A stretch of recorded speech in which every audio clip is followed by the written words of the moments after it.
hair and the discrimination that has surrounded that. And so I'm really thankful to be able to welcome back Marissa Peel, who is a natural hair professional. In this time, we also get to welcome Reagan Campbell, a business stylist. They're both joining us to discuss an upcoming webinar series that is focused on the Crown Act and what Black women together can do to push forward the power and the respect that is due to natural hair and this important piece of legislation, and that legislation being the Crown Act. So, Marissa, Reagan, do we have you both on? Yes, we do. All right. Thank you both for joining us for Happy Hour. Just super appreciative of you all being able to, carve out some time to talk about this. We're basically exactly a week out from the webinar that's going to be happening. And so can you first, let us know a little bit about what you each both do, who you are, and in your own words, just kind of paint the picture for what the Crown Act is and what this webinar is about. Yeah, absolutely. Well, once again, my name is Marissa, and I am a hairstylist, a texture and curly hair nerd, I like to call myself, based here in Philly. And we are excited to present Pushing Forward Natural Hair and the Crown Act, which is our webinar. Yes. I am also Reagan Campbell, and everything you were saying about Michelle Obama with how she presents herself is exactly what I do. I'm a corporate stylist, also located here in Philly. I focus on advancing Black women in business. So being a corporate stylist, all that means I put women together so they can look the part and look like the position they are advancing into. With this topic, it was in the back of my pocket for so long, but I just did not know how or when I was going to implement it. But with both of our businesses being directly impacted by COVID-19, the opportunity just presented itself to dedicate time towards this important topic.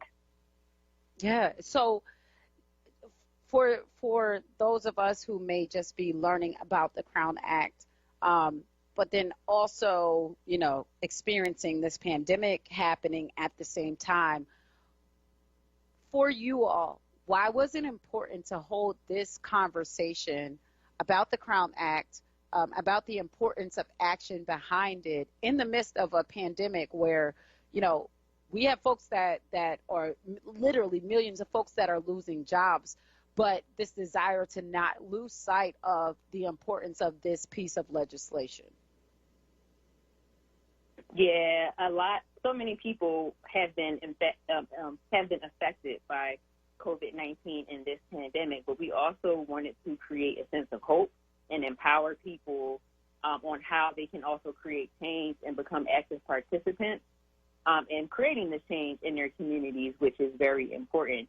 And although many Americans are out of work, like Reagan and myself, there's going to become a point in time where we're going to have to transition and everybody is going to have to go back to work.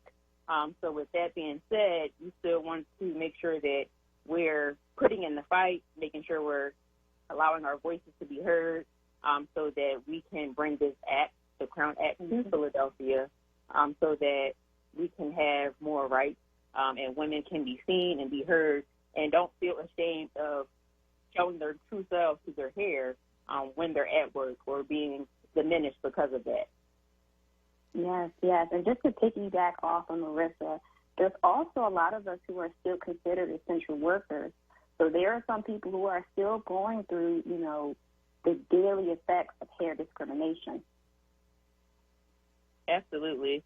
And if anybody hasn't known, a Black woman is also 80% more likely to change her natural hair to meet social norms or expectations at work. Black women are also 50% more likely to be sent home, or they know of a Black woman sent home from the workplace because of her hair. So these are some things that touch home personally for myself and for Reagan and so many women that are working today. And you know what? I'm so glad you all have spoken to not only the impact that continues to be, truth and reality for for Black women, for women in general with natural, hair, women of color with natural hair. Even when I go to the crownact.com, right, when I go to that website and I look at lawmakers who have really championed or led the Crown Act, I see California, I see New York, I see New Jersey, I see Colorado, I see Virginia, I see Washington, Montgomery County, Maryland, Cincinnati, Ohio, some of which, like, in one instance, it's like not even a Black woman or a Black man, but yet, for whatever reason, champion that. And then thinking about the fact that we are at a time now where so much of our interaction is solely by, for example, a Zoom, right? And I can't even count at this point how many Zoom calls I've been on. And that decision around, am I going on video? Am I not? Who am I speaking with? What do I need to take into account in terms of the way that I'm being presented? Because it's not just myself as an entrepreneur or a business owner, but also that of my clients. And like just so many different levels of consideration that I think we need to have like real discussions around. And just because we're in the midst of a pandemic does not mean that the reality and being able to show up in your fullness, including your hair, does not play a part. Like, that is real, even now in the midst of a pandemic. Exactly. And like you pointed out, there are 50 states in the U.S. of A., but only 8 has passed this law. And for Pennsylvania, we recently had Councilwoman Sherrill Parker introduce, the bill to ban natural hair discrimination just in March, But it is our job as a community to make sure that all lawmakers know that we are on the same page and that we mean business and we're ready to pass this law in the Keystone State next. Yeah. Well, I tell you what, we got to take a quick break. Is it possible for you all to stay on just a few more minutes with us in case folks may have some questions, want to learn more, not only about the Crown Act, but in regards to this upcoming webinar? Yeah, absolutely.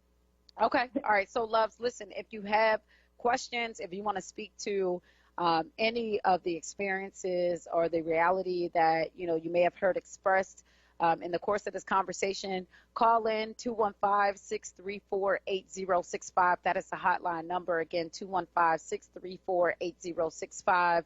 You can also call in toll free, 866-361-0900. Again, 866-361-0900. If you're tuned in over on Word TV, aka Facebook Live, definitely drop your thoughts, your comments in terms of like a few different things I guess I will put out is like, how have what's your relationship with you and your hair been like in the midst of this pandemic?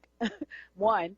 But number two, also in terms of a professional experience, what has that been like with the decisions that you have to make and the way that you show up on a virtual call or a Zoom or whatever else the case may be, and the importance of your state, wherever you may be at, making sure that they're taking a stance against discrimination when it comes to natural hair, right, and the expression of self. So call in or drop your thoughts in our comment section over on Word TV, okay? I'm your host, Sincerely Syreeta. You're listening to Happy Hour on Word Radio 96.1.